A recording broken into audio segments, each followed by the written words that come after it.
Whatever happened to Friday news dumps? Yeah, I'm all set to do a later show on Friday, wait for the news of the day, whatever. And then on Wednesday, I do a live Q&A, and the Packers just like right after announce who the defensive coordinator is going to be. It's just mean.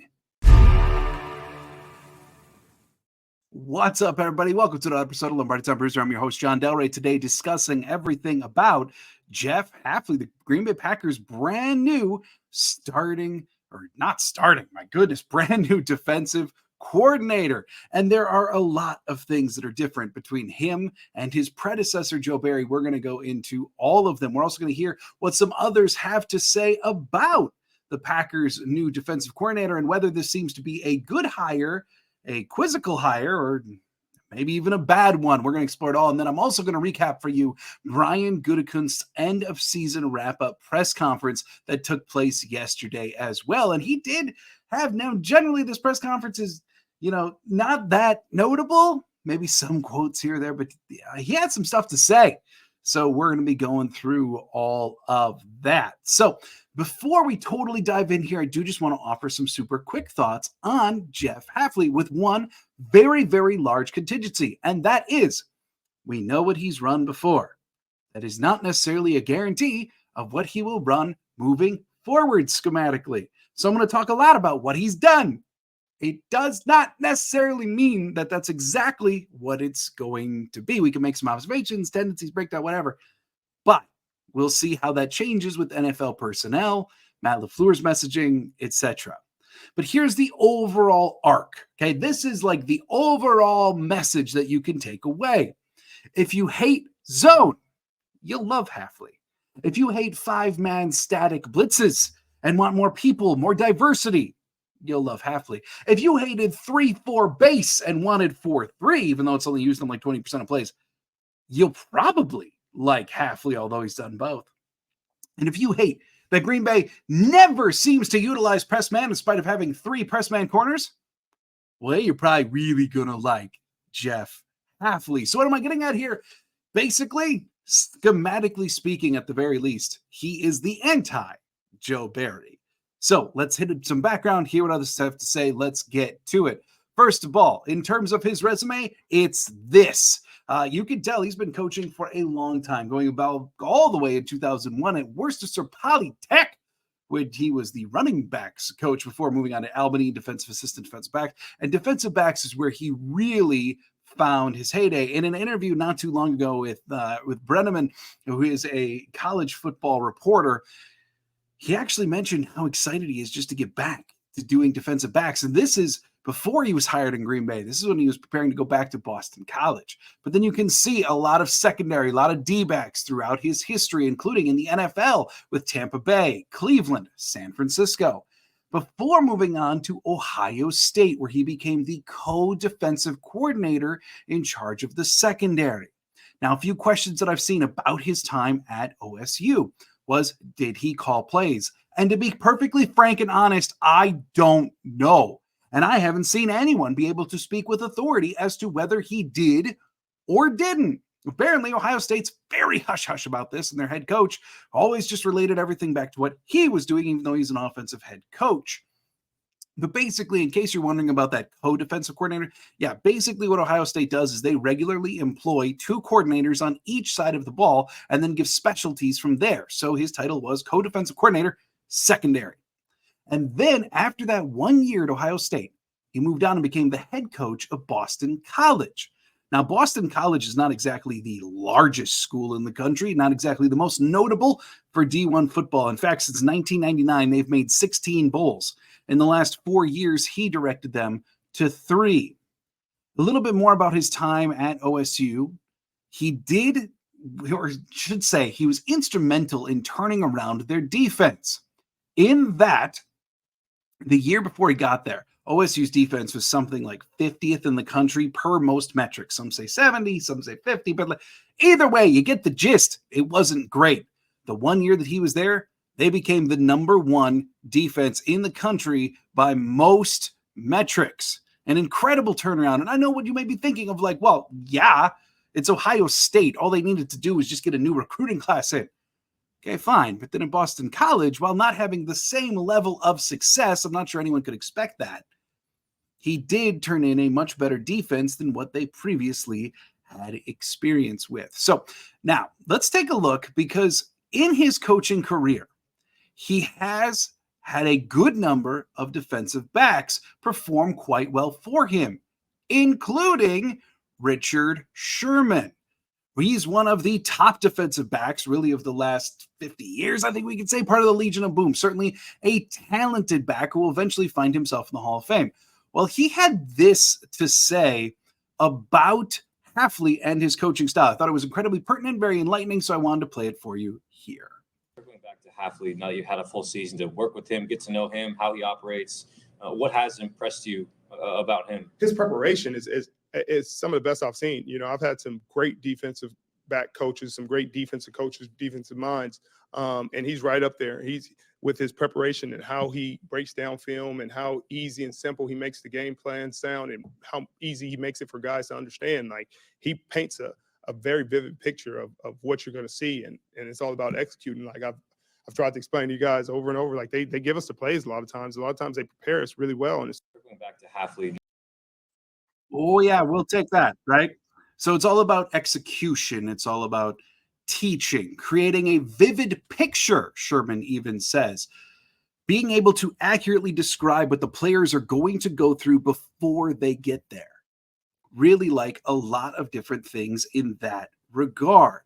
You know, other D-backs that he's coached. How about Jeffrey Okudah, who is a cornerback at Ohio State, who after working with Hafley for 1 year went on and became the number 3 pick in the draft that year. Okudah said at the Combine that if it weren't for Hafley, he probably wouldn't find himself there. One current Packer with ties to Hafley, in case you're curious, would be middle linebacker, inside linebacker, depending on what we're going with now, would be Isaiah McDuffie, who intersected with Hafley by 1 year at Boston College. McDuffie was quoted as saying to Bill Huber of Sports Illustrated that Hafley is super smart, super detailed.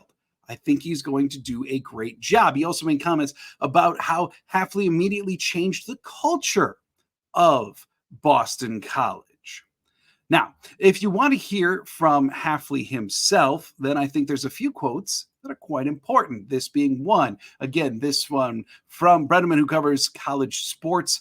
Hafley said in that interview, took place just a little while ago, he said, "Don't be afraid to make mistakes. That's why you practice. Go as hard as you can within the coaching. And if you make a mistake, we will fix it. That's what practice is for. When you get to the game, you get to be fearless, and you can't be scared of anything." I'm sorry, you got to be fearless and you can't be scared of anything. A slightly different tone than maybe we've heard before on the defensive side of the ball for the Packers. But if you want to hear even more from Jeff Hafley, then I do believe this video is for you as well. And let me just get it prepped here. I'm going to do one at a time. And this one I think you're going to like. Let's get ready to run through a wall together.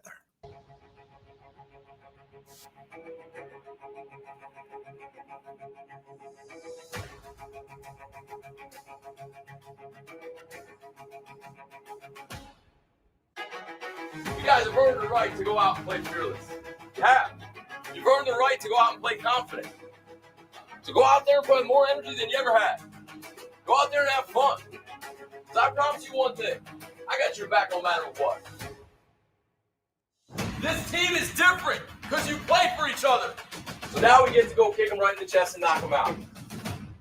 And when they punch back, I want you to smile at them and say, "Is that all you got?" And then you just keep swinging and you keep sticking together. We are going to leave everything we have on this field today, and they're going to feel us. You guys understand what I'm saying? Yes,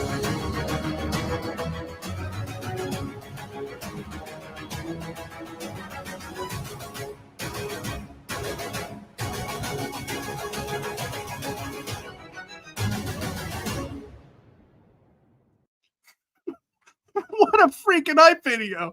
But in case you're wondering, yes, that was Jeff Hafley speaking there as he was head coach of Boston College, hyping up his team right before a big game.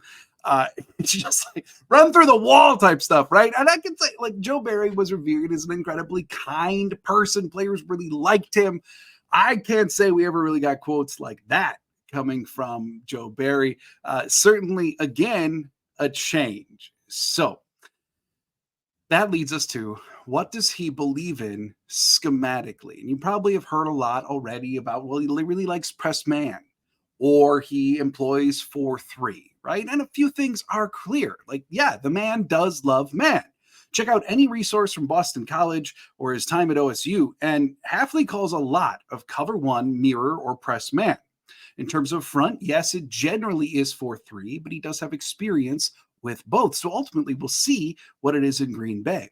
Really, though, as I mentioned, the most important package in the NFL by modern standards would be the nickel. And for nickel, you've got two choices. You either run the 4-2-5, meaning 4 linemen, 2 linebackers, and then 5 D-backs, or 2-4-5, 2 linemen, 4-5, right? And mostly, Hafley's believed to like the 4-2-5 variety. Other notables, he loves bringing pressure with 6 individuals, not 5. That's a change as well. Using a ton of motion on the defensive line. Mike Golick Jr. is quoted as saying that he loves watching the chaos around the line of scrimmage that Hafley calls. And it's not just chaos at the line, it's aggression in the secondary as well. This is from a PowerPoint presentation from Hafley, where he talks about why would you implement press coverage? And it does a few things. 1, it can disrupt the timing of the play. 2, it challenges the receivers and the quarterback. 3, it can eliminate a route tree. And think about that, running up at the line of scrimmage, jamming a wide receiver. What does that do? Yeah, maybe it eliminates what they're able to do running around. It makes a lot of sense. And I know it sounds like it's all rainbows and sunshine. So why doesn't everyone do this? Well, because you leave yourself open to potentially being beat, right? That's the downside. And we'll get to that in just a little bit more in a different way. But basically, if you wanted Wink Martindale, you got your guy, just like 20 years younger at 44 years of age, and maybe with some slightly better interpersonal skills considering how things went with the Giants. So good to see in that way.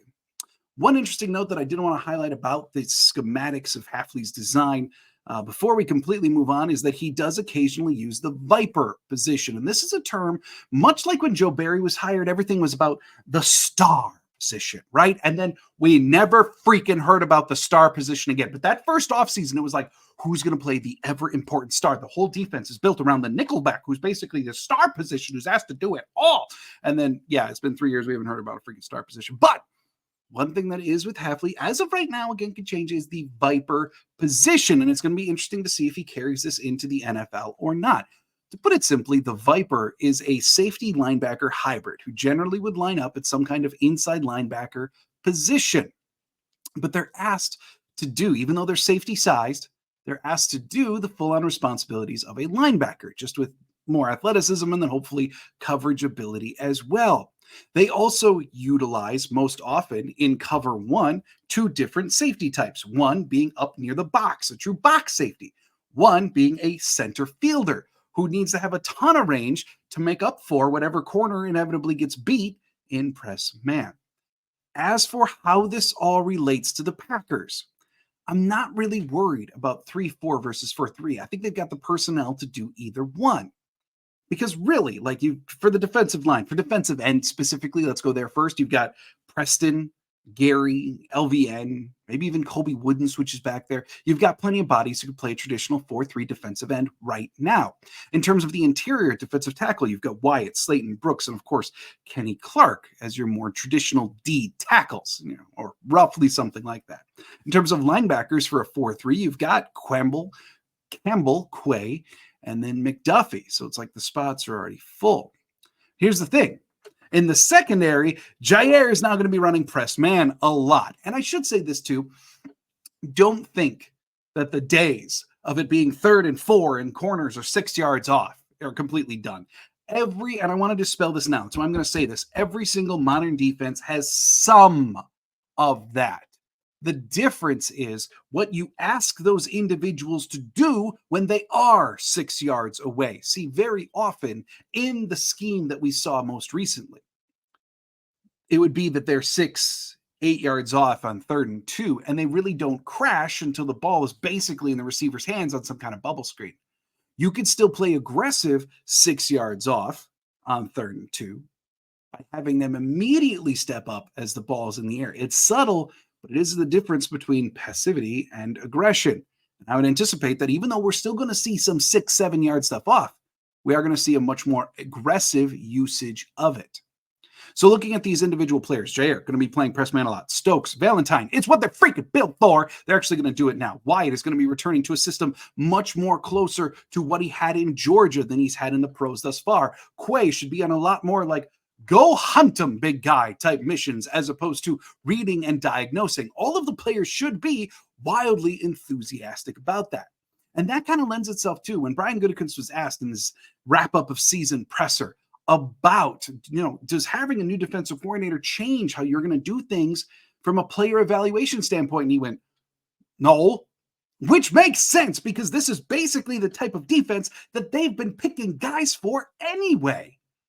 It's been a huge pet peeve over the last couple of years of the front office seems to be picking one style of defense, and then everything that they roll out on the field is a completely different one. They march out there, they go cover 3, and they put Jair in some kind of deep zone that doesn't do anything for anybody. So now the real only difference, and this I would expect Gutekunst to change, and he does acknowledge it, we're going to get to that in a little bit, is in the Fangio scheme and a lot of deep zone stuff, safety is just not that important. It's just not. And so you can get away with still having a relatively competent defense with the likes of like the safety room that the Packers had this year. And it did perform better than expectations in a lot of ways, but part of that could have been schematically enhanced. So keep that in mind. But now the safety is hugely important. You've got a box safety who's going to be expected to mix things up. You've got that center fielder who's very important on the back end because they are the last line of defense against big plays. So I would expect the safety position to be looked at differently than it's been in the last couple years. Frankly, under this system, re-signing a Darnell Savage to be a box safety makes a lot more sense than how he's been employed in the last couple of years. And I'd kind of be on the lookout for that. As I've been mentioning, though, there is a big downside to this hyper-aggressive man coverage scheme. Barry's defense was built to stop the big play. Yeah, it still gave up some, but overall it's built to stop the big play. Hafley's is built to stop every play, which means you're going to get beat sometimes. Expect it. Expect that the Packers are going to get beat deep sometimes. Expect to be angry at corners more often because they're going to get a step behind and they're going to get the ball passed over them. There are going to be growing pains. But truly, it does seem like this is a better merge of scheme with personnel. Quite possibly even a better merge between young defenders needing a fired up leader. On that level too, it seems to be a great match. This is very exciting. I understand the hesitation about Hafley. He's never been an NFL defensive coordinator before. I thought we were going to get someone experienced to come in here and fix this mess. Well, per Matt LaFleur's interviews, that was pretty clear that wasn't going to happen. On a note about those interviews, by the way, it was never reported that Hafley was doing an interview. We also know it's been reported since that Wink Martindale did get an interview. That was also never reported. So maybe LaFleur interviewed 20 people and we frankly have absolutely no idea. Or maybe 20 phone calls. We don't know. We have no idea. But I do want to dispel just a couple other things too. I saw some quick stuff going around right after the hire that I think it's really important that we dispel. One, no, this isn't a nepotism hire from LaFleur. It's not just him hiring a buddy. Hafley and LaFleur have met before, but they weren't really good friends like that got reported so quick after the hiring. That wasn't true. Tom Silverstein and the Milwaukee Journal-Sentinel shot that down. They do know each other through other people like Kyle Shanahan, like Hafley has worked for other people that LaFleur has worked with or under, including Saleh, Shanahan, etc. So, they've been in similar circles, but no, they don't totally know each other, or they're not great friends, I should say. Also, it does appear as though Matt LaFleur might have offered the job to somebody else first. Aaron Wilson today reported that Orr turned down, yes, Zachary Orr, the inside linebacker coach for the Baltimore Ravens, who was interviewed, turned down Matt LaFleur for the defensive coordinator job before accepting in Baltimore. So yeah, quick recap of events.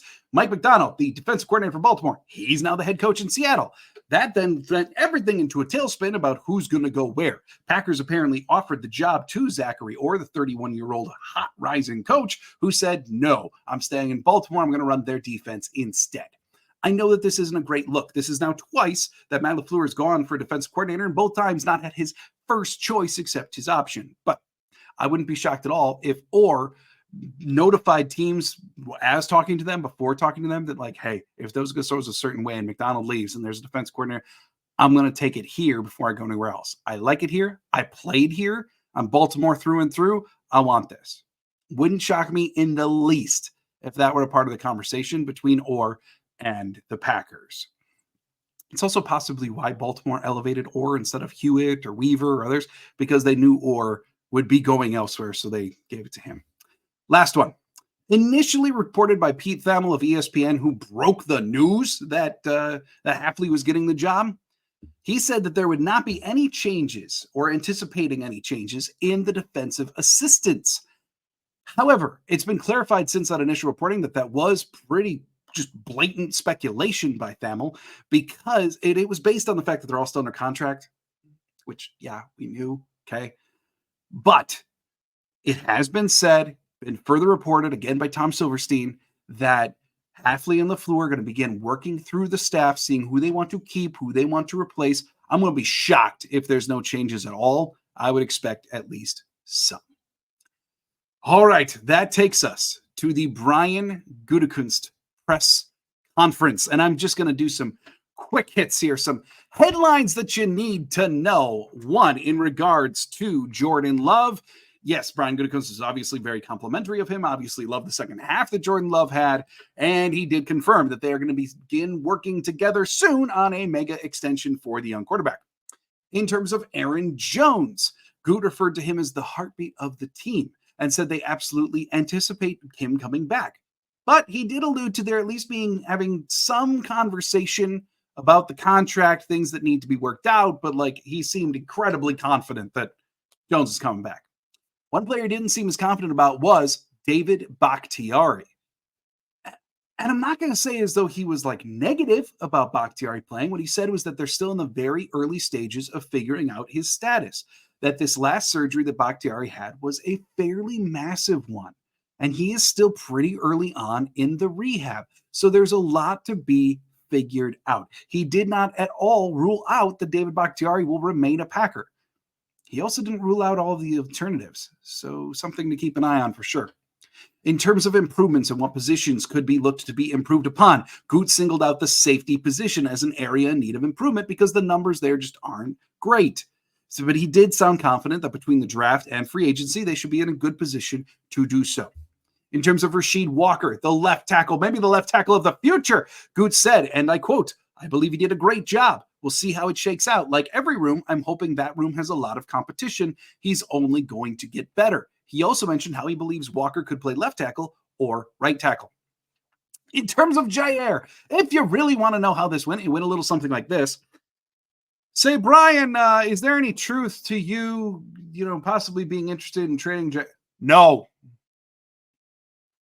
Okay, then moving on. And that was very genuinely it. Like he offered, no. Okay, all right. Nope, they are not interested in trading Jair. That should squelch that one and for all. And then in terms of personnel acquisition, the last big topic that everything really revolved around was in some way money and acquiring new / hopefully better players. When asked about free agency, Gute said, and I quote, "I don't think we'll shy away from adding impact players." He also acknowledged that they are getting to a healthier place financially as opposed to the last couple of years. And it's true. They can absolutely open up more money more easily than they've done in the past. But kicking the can down the road is something that, again, Gute acknowledged they don't want to do, but they're willing to do for the right player, the right fit. We'll see. Then in regards to the draft, Gute noted how heavily represented they are in the first 3 rounds of the drafts. Of course, 5 picks in the first 3 rounds. And without poking from the press, I thought this was incredibly notable. He mentioned perhaps dangling a few picks to acquire a veteran player. Gute doesn't talk like that. He's never talked like that. So I did feel as that it was notable. Brian Gutekunst's press conference yesterday had this certain air of levity to it. There were a couple jokes. He was asked, when did you know that Jordan Love was going to be the guy? And he laughed and said, 2019. So, I mean, it did have a certain amount of levity to it, but it also sounded like a GM who I'm hoping he didn't oversell the resources that they're going to be willing to put in, because it came out of that press conference like, oh, we're not going to shy away from adding impact guys. We may dangle some picks for a veteran. Who is this? What are we doing? And the concern here is that he says all of that, and then, of course, we sign like a long snapper or something like we did last offseason as the major free agent acquisition. So just keep that in mind. Take it with a grain of salt. But this did have a certain level of aggression from Brian Gutekunst that we haven't seen all the time. Needless to say, this offseason, with the change on defense, with the immaculate vibes around the team, it could be different. And I just really have one thing to say. Giddy up. Thanks, everybody, for joining me here on Lombardi Time Brews. I'll be back on Monday. Next week, we are going to do a live Q&A on Wednesday. Now, I did have some problems publishing that poll. I'm going to get that out hopefully tonight, as well as we're going to be talking free agents of the Packers, who they should retain, who they shouldn't, what the salary cap actually looks like for Green Bay as well. So thanks so much for joining me here on Lombardi Time Brews. I do hope that you are having a great week. And as always, go Pack, go.